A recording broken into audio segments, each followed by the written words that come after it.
Working on a cookie bouquet, so this is the container that I'll be putting the cookies in, and it's 10 inches wide. The request was the young girl's name. It's going to be her baptism, and usually for a cookie bouquet I usually do 13 cookies.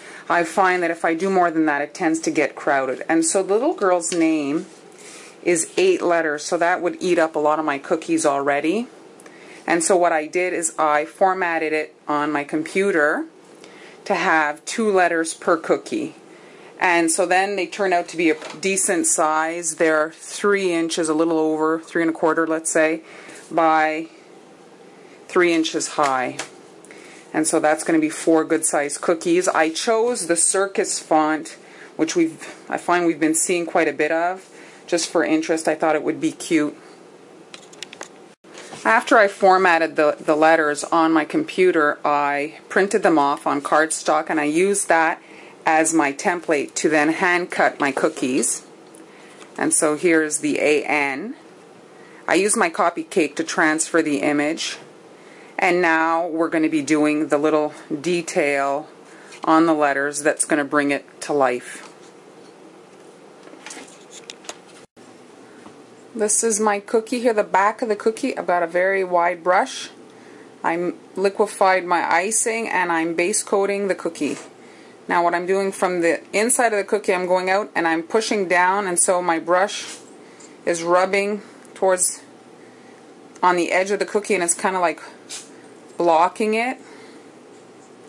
So I'm just going to the edge, brushing down, and it's like not getting icing on the edge of the cookie. And this is what I'm doing to cover my cookie with the royal icing. Here, cementing my lollipop stick there.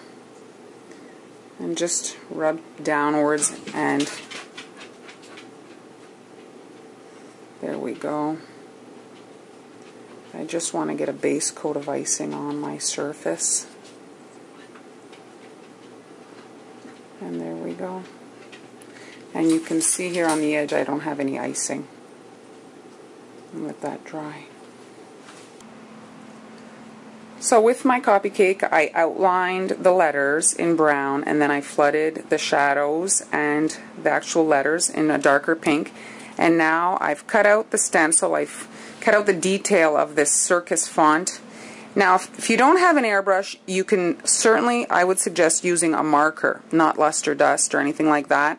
And you can use this as your template and then just outline, and then you can color in the different shade. You can use either brown or a darker pink. I'm going for darker pink. What I'm going to do is just airbrush that accent area. So just hold it gently in place. If you want, you can use like a lollipop stick so it doesn't shift.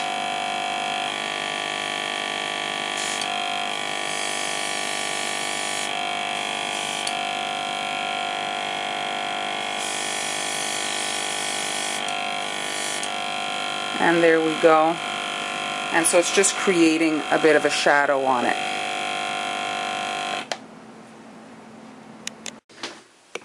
Here they are all done. I dusted them in pearl. And now as I look at them, I think that I might outline the pink in white. I'm not sure. But it looks pretty nice just like that.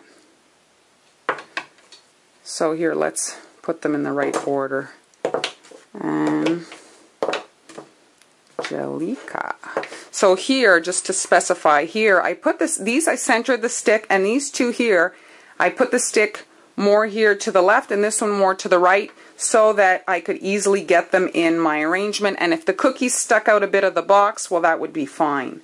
So if I recall, my box was 10 inches, and so if I place my ruler here, I'm at 10 inches like that, and I can put them in the basket a little bit rounded like this to create, and then I can fill here with some flowers. I just wanted to show you here on the A, when I airbrushed, I filled the center of the A with the pink. So I had left that empty. Now you can come back with some white and fill that hole if you want for it to have a little bit more of a difference in color. You can either fill it in with chocolate brown or with white. So I opted to outline the airbrush pink in white, and I like it. If I look at the two, I think the white one just gives a little bit, you know, of extra oomph.